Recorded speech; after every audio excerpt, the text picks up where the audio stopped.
깜깜한 밤. 방 안에 혼자 자고 있는 한 여성이 있습니다. 그때 남자의 거친 손이 여성의 이불 속으로 들어가는데요. 여성은 깜짝 놀라며 비명을 지르고 남자도 당황한 듯 뒷걸음질 치고 있습니다. 대체 무슨 일이 있었던 걸까요? 오늘 사연 시작해보겠습니다. 안녕하세요. 저는 영국에서 기자로 활동하는 앨리스입니다. 현재는 소속 없이 개인적으로 SNS를 통해 취재 활동을 기록하고 있죠. 처음에는 BBC에서 기자로 활동을 시작했는데요. 그때부터 저는 이 일이 저에게 딱 맞다는 걸 느꼈어요. 세계 각국의 이슈와 영국 내 정치 분야를 열정적으로 취재하며 매 순간을 즐겼죠. 이번에는 여러분께 제가 겪었던 흥미로운 이야기를 들려드릴게요. BBC에서 마지막으로 정치 분야를 취재하였는데요. 최근 7월에 치러진 선거에서는 제1야당인 노동당이 집권 보수당을 상대로 압승을 거둘 것이라는 예상 결과가 나왔죠. 이렇게 되면 14년 만에 정권 교체가 이루어지는 것으로 중도 좌파 성향인 노동당이 새로운 변화를 예고하고 있어요. 총선 결과가 발표되던 날 런던 중심가에 있는 노동당 본부에는 노동당 지지자들로 가득 차 있었고 그들의 기대와 흥분을 느낄 수 있었죠. 이런 역사적인 순간을 취재하는 것은 기자로서 가장 보람 있는 순간이죠. 사람들이 환호성을 지르며 노동당의 승리를 축하하는 모습을 보면서 저도 함께 기쁨을 나누고 싶고 이런 순간이 기자로서 가장 보람된 순간 중 하나인 것 같아요. 그날 저녁 노동당 본부 근처의 작은 카페에서 동료들과 함께 있었어요. 서로의 취재 경험을 나누며 노동당의 압승을 기념했죠. 대화 중에 한 동료가 저에게 말했어요. 앨리스, 네 열정이 정말 대단해. 항상 현장의 중심에 있잖아. 그 말에 저는 웃으며 대답했지요. 이 일이 너무 좋아서 매 순간이 흥미롭고 중요한 역사적인 순간들을 직접 목격할 수 있다는 게 정말 놀랍다고 말이죠. 그러나 영국의 정치 상황은 항상 평탄하지만은 않았어요. 코로나 사태 당시 영국의 총리는 영국 경제를 봉쇄하느니 몇천 명 시신이 쌓이는 것을 감수하겠다는 망언을 했고 결국 자리에서 물러나야 했어요. 이후 보수당의 새로운 총리가 임명되었지만 그의 무능과 실책으로 총리직은 다시 공석이 되었죠. 그 후 수넥 총리가 당대표로 뽑혀 조기 총선을 치렀지만 6개월 만에 패배하며 사임하게 된 거죠. 이렇게 영국 정치판은 매일 전쟁터 같았고 그런 혼란 속에서 저는 1년 전에 BBC 기자 생활을 끝냈어요. 정치인들의 무책임함과 부패에 대한 실망감 그리고 그들의 잘못된 결정으로 인해 고통받는 사람들의 모습을 보면서 많은 생각을 했죠. 어느 날 밤 집에 돌아와 침대에 누워 생각했어요. 정말 이런 식으로 계속 살아가야 하는 걸까? 체력적으로도 지치고 많은 정치인에게 실망하면서 죄책감이 들었어요. 그래서 잠시 충전의 시간을 가지기로 했고 재미로 시작한 SNS 활동이 이제는 수익도 조금씩 생기며 각국의 이슈를 찾아다니고 있어요. 이번에는 새로운 이슈를 찾으러 아시아의 일본으로 향했어요. 사실 환율 문제로 엔저 현상 덕분에 물가가 싸서 간 이유도 컸죠. 일본은 예전에 아베 총리 피살 사건 때 방문한 적이 있어서 두 번째 방문이었어요. 도쿄의 화려한 네온사인과 활기찬 거리 풍경에 다시 한번 매료되었죠. 제가 처음 일본을 방문했던 때는 일본의 전 총리인 아베 신조가 피살되었던 충격적인 사건이 있었던 때였어요. 아베 총리는 일본 정치사에 큰 영향을 끼쳤던 인물로 그의 피살 소식은 일본뿐만 아니라 전 세계에 큰 충격을 주었죠. 사건은 2022년 7월 8일 나라현에서 선거 유세 도중 발생했어요. 아베 총리는 거리 연설을 하던 중 갑작스럽게 발생한 총격을 받고 쓰러졌어요. 현장에서 즉시 병원으로 이송되었지만 결국 사망했죠. 그 당시 저는 이 사건을 취재하기 위해 일본에 방문했어요. 아베 총리가 피살되고 며칠이 지나도 현장은 혼란과 공포로 가득 차 있었어요. 경찰과 응급구조대가 긴급하게 출동하여 사건을 수습하는 모습이었죠. 일본 시민들은 충격과 슬픔에 빠져 있었고 많은 사람들이 거리에서 눈물을 흘리며 그의 죽음을 애도했어요. 사건 현장을 직접 보면서 일본 사회의 불안과 충격을 실감할 수 있었죠. 아베 총리 피살 사건은 일본 정치와 사회에 큰 영향을 미쳤어요. 그의 죽음 이후 일본 정치권은 큰 혼란에 빠졌고 많은 사람들이 정치적 안정에 대한 우려를 나타냈어요. 일본 국민들은 그의 죽음을 통해 정치적 폭력의 위험성을 다시 한번 깨닫게 되었고 그 이후로도 일본 사회는 이 사건을 잊지 않기 위해 많은 노력을 기울였어요. 일본에서의 첫날은 아사쿠사에서 유명한 센소지 사원을 방문했어요. 많은 관광객들 사이에서 사원의 웅장함과 전통적인 건축 양식에 감탄했죠. 길거리에는 다양한 먹거리와 기념품들이 가득했고 타코야키를 먹으며 일본의 맛을 즐겼어요. 그 후에는 긴자에서 쇼핑을 하고 시부야의 거리에서 바쁘게 움직이는 사람들과 함께 활기찬 도시의 매력을 만끽했지요. 하지만 둘째 날 아침 호텔에서 뉴스를 보다가 충격적인 소식을 들었어요. 도쿄의 한 지역에서 수돗물에 PFAS라는 화학물질이 검출되었다는 뉴스였죠. PFAS는 건강에 심각한 영향을 미칠 수 있는 물질이었어요. 그 뉴스를 보고 바로 취재를 결심했죠. 현장에 도착했을 때 그곳 주민들은 이미 심각한 불안감에 휩싸여 있었어요. 수돗물을 마실 수가 없어요. 매일 사서 먹어야 하니 돈도 많이 들어요. 한 주민이 눈물을 흘리며 말했어요. 정부는 뭐 하고 있는 건지 모르겠어요. 상황은 생각보다 더 심각했지요. 아이를 키우는 엄마들은 아이들이 목욕도 못하고 있다며 피부에 닿을까봐 무섭다며 걱정했죠. 그들의 두려움과 분노를 보며 저도 덩달아 분노가 치밀더라고요. 일본 정부는 아직 공식적인 대응을 발표하지 않았고 주민들은 공포에 떨고 있었어요. 더욱 충격적이었던 것은 일본 정부가 이 문제를 은폐하려 했다는 사실이에요. 몇몇 고위 관계자들은 이미 수개월 전부터 이 문제를 알고 있었음에도 불구하고 아무런 조치를 취하지 않았다는 것이었죠. 주민들의 건강과 안전을 담보로 한 채 자신들의 이익만을 챙기려는 그들의 모습에 경악을 금치 못했어요. 취재를 진행하면서 저는 많은 주민들과 인터뷰를 나눴어요. 한 아버지는 우리 아이들이 건강하게 자랄 수 있을지 걱정된다면서 매일 불안한 마음으로 하루를 보내고 있다며 한숨을 쉬었어요. 또 다른 주민은 일본 정부는 왜 아무런 조치를 취하지 않는지 이해할 수 없다며 우리를 지켜줘야 할 정부가 오히려 문제를 은폐하려 한다며 말을 잇지 못했죠. 도쿄에서의 이 충격적인 경험은 저에게 큰 실망을 안겨주었어요. 일본은 제가 생각했던 것처럼 완벽한 선진국이 아니었어요.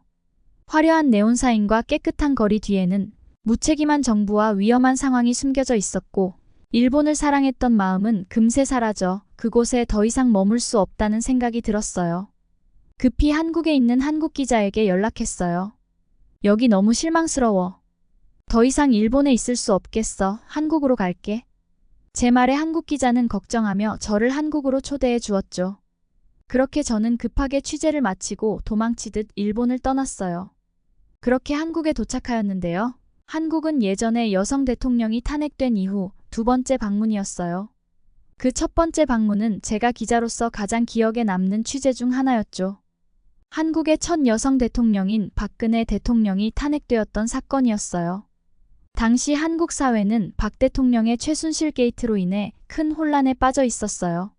최순실이라는 민간인이 국정을 농단하고 대통령이 그와 유착된 사실이 밝혀지면서 국민들의 분노가 폭발했죠. 매주 주말마다 광화문 광장에서는 수십만 명의 시민들이 모여 촛불 집회를 열었고 박근혜 퇴진이라는 구호가 광장을 가득 채운 가운데 저는 그 현장을 생생하게 취재했어요. 촛불 집회는 평화로웠지만 강렬했죠. 학생, 직장인, 가족 단위의 시민들이 손에 촛불을 들고 하나 된 목소리를 냈어요. 민주주의를 지키자는 외침과 함께 그들의 눈에서는 결연한 의지가 느껴졌죠. 이런 역사적인 순간을 취재하면서 저는 한국 민주주의의 힘을 직접 목격할 수 있었어요. 결국 한 민간인으로 인해 박근혜 대통령은 헌법재판소의 탄핵인용 결정으로 파면되었고 한국은 새로운 대통령이 선출되었지요. 그 과정에서 보여준 한국 국민들의 단결과 힘은 저에게 깊은 인상을 남겼지요.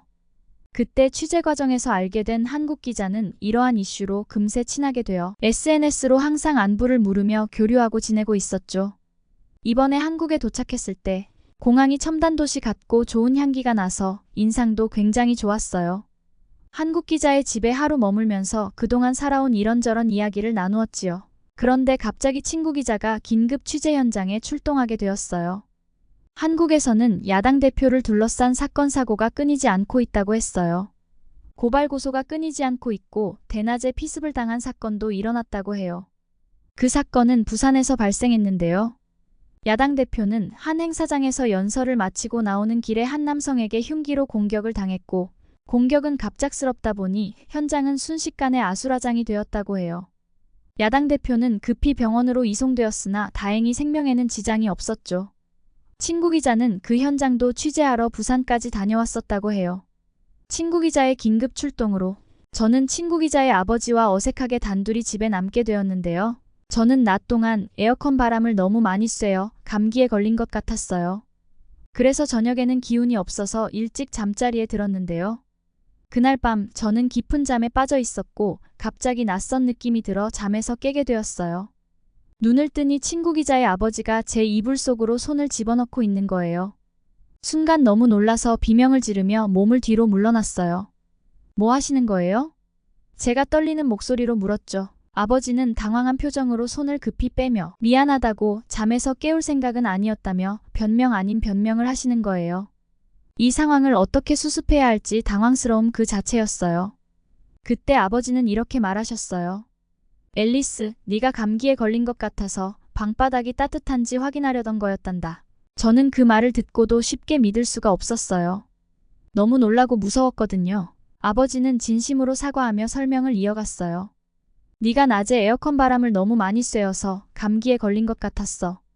그래서 네가 따뜻하게 자고 있는지 확인하려던 것뿐이란다. 정말 미안해. 아버지의 진심 어린 사과와 설명을 듣고 나니 조금씩 마음이 풀리기 시작했어요. 그제야 아버지의 따뜻한 마음이 느껴졌어요. 정말 죄송해요, 아버지. 제가 너무 놀라서 오해했어요. 아버지는 저를 다정하게 바라보며 말을 이어나가셨죠. 내가 더 조심했어야 했는데 놀라게 해서 미안하구나. 이렇게 설명해 주시는데 오해한 제가 너무 죄송하기도 하며 민망하기도 했어요. 그렇게 우리는 오해를 풀고 다시 평온한 밤을 보낼 수 있었지요.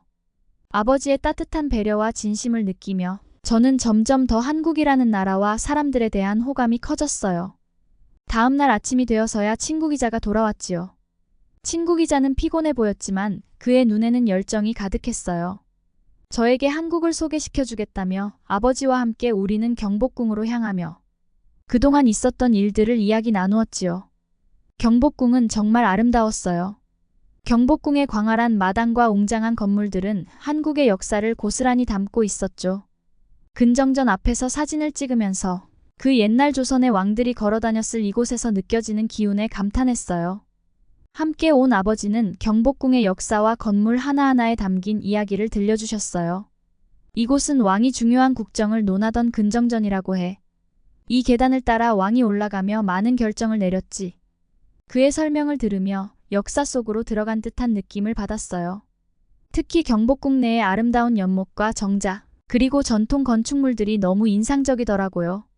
우리는 경회루를 둘러보며 그 옛날 왕실 연회가 열렸던 장소를 상상해 보았죠. 경회루의 고즈넉한 분위기와 물에 비친 건물의 모습은 정말 아름다웠어요. 경복궁을 다 둘러본 후 우리는 근처의 한정식집에 갔는데요. 한정식은 그야말로 한국 음식의 절정이었어요. 테이블 위에 놓인 반찬들이 너무 많아서 어디서부터 먹어야 할지 모르겠더라고요. 김치, 잡채, 불고기, 된장찌개, 그리고 제가 처음 보는 다양한 반찬들이 한가득 나왔어요. 이렇게 많은 음식을 다 먹을 수 있을까 의문이 들었는데 친구는 웃으며 천천히 많이 먹으라고 하더라고요. 아버지는 반찬 하나하나 설명해 주시며 맛있게 먹는 법을 알려주셨어요. 김치는 발효된 채소로 만든 한국의 전통 음식이고 이건 잡채하고 하는 건데 당면과 야채를 볶아서 만든 요리야. 그의 설명을 들으며 다양한 음식을 맛보니 새롭고 진정한 맛을 느낄 수가 있었어요. 한정식의 맛은 정말 놀라웠어요. 각기 다른 맛과 향이 조화를 이루며 입안에서 펼쳐졌죠. 식사를 하면서 우리는 한국의 문화와 역사에 대해 깊이 있는 대화를 나누었어요. 친구의 미소와 따뜻한 눈빛에 자꾸만 마음이 끌렸어요. 그리고 아버지가 저를 친딸처럼 대해주시는 모습을 보면서 친구와 함께하는 시간이 더 특별하게 느껴졌어요. 식사를 마치고 나서 우리는 근처 공원을 산책했어요. 공원에서 친구와 단 둘이 있게 되었을 때 친구가 조용히 말을 꺼내는 거예요. 사실 너에게 하고 싶은 말이 있어. 지난 며칠 동안 너와 함께 지내면서 정말 특별한 감정을 느꼈고 특히 우리 아버지도 너를 딸처럼 너무 좋아하시고 있어. 저는 친구의 말을 듣고 심장이 뛰기 시작했어요. 저도 친구와 아버지와 함께하는 시간이 정말 소중하게 느껴지고 있었거든요. 우리는 공원 벤치에 앉아 서로의 마음을 확인하고 친구는 제 손을 잡고 우리 앞으로도 함께할 수 있을까? 라고 물었어요. 저의 대답은 예스였죠. 그날 밤 우리는 친구의 집으로 돌아와 함께 시간을 보냈어요. 친구의 아버지도 우리 관계를 축복해 주셨고 우리는 새로운 시작을 함께 하기로 했죠. 한국에서의 경험은 정말 특별했고 이제는 사랑하는 사람과 함께 새로운 미래를 꿈꾸고 있어요. 이 남자와 함께라면 어떤 어려움도 이겨낼 수 있을 것 같았거든요. 며칠 후 단둘이 서울의 야경을 보러 나갔어요. 남산타워에서 내려다보는 서울의 야경은 정말 멋졌지요. 이 남자는 저를 꼭 안아주며 여기서 너와 함께 있어서 너무 행복해 라고 말하는 거예요. 그의 말에 저도 마음이 따뜻해지고 우리는 손을 잡고 남산타워의 전망대를 둘러보며 서로의 이야기를 나누며 웃음꽃을 피웠어요. 저녁이 되자 우리는 근처의 작은 카페에서 따뜻한 차를 마시며 더 많은 시간을 보냈어요. 이 남자는 자신의 꿈과 미래에 대해 이야기해 주었고 그 꿈과 미래에 저와 함께 하길 바라고 있었어요. 우리는 서로의 꿈을 응원하며 앞으로의 삶을 함께 설계해 나가기로 했어요. 그 후로도 우리는 한국에서 많은 시간을 함께 보내면서 한국의 다양한 문화를 체험하고 서로의 꿈을 응원하며 매 순간을 소중히 여겼지요. 이 남자와 함께한 시간은 저에게 큰 힘이 되었고 그의 따뜻한 마음과 헌신적인 모습에 점점 더 사랑에 빠져갔어요. 하지만 어느덧 저는 한국에서의 시간을 마무리해야 했고 영국으로 돌아갈 준비를 했어요. 급하게 온 한국 일정이라 계속 머무를 수는 없는 상황이었죠. 한국에서의 경험은 저에게 많은 깨달음을 주었고 이 남자와의 관계를 더욱 깊게 만들어 주었어요. 공항에서 우리는 서로에게 어디에 있든 어떤 상황이든 항상 함께하자며 다짐을 했죠. 영국으로 돌아온 후 저는 새로운 삶을 준비하고 있어요. 저는 여전히 기자로서의 열정을 가지고 있고 그 남자는 자신의 꿈을 이루기 위해 열심히 일하고 있지요. 또한 제가 영국이 아닌 한국에서 활동을 하려고 영국에서의 생활을 정리하고 있어요. 우리가 서로 다짐하며 함께 꿈꾸는 미래를 위하여 결단을 내린 거죠. 앞으로도 더 많은 이야기를 세상에 전할 거예요. 저의 이야기는 계속될 거고 새로운 도전과 사랑을 향해 나아가는 우리의 여정을 함께 해주세요. 감사합니다. 자, 오늘 사연은 여기까지입니다. 한국에서 소중한 가족이 생기게 될 앨리스를 응원하겠습니다. 오늘의 사연이 재미있으셨다면 구독과 좋아요 부탁드릴게요. 그럼 지금까지 오렌지 튜브였습니다. 영상을 끝까지 시청해주신 모든 분들께 감사드리며 행복한 하루 보내세요. 안녕히 계세요.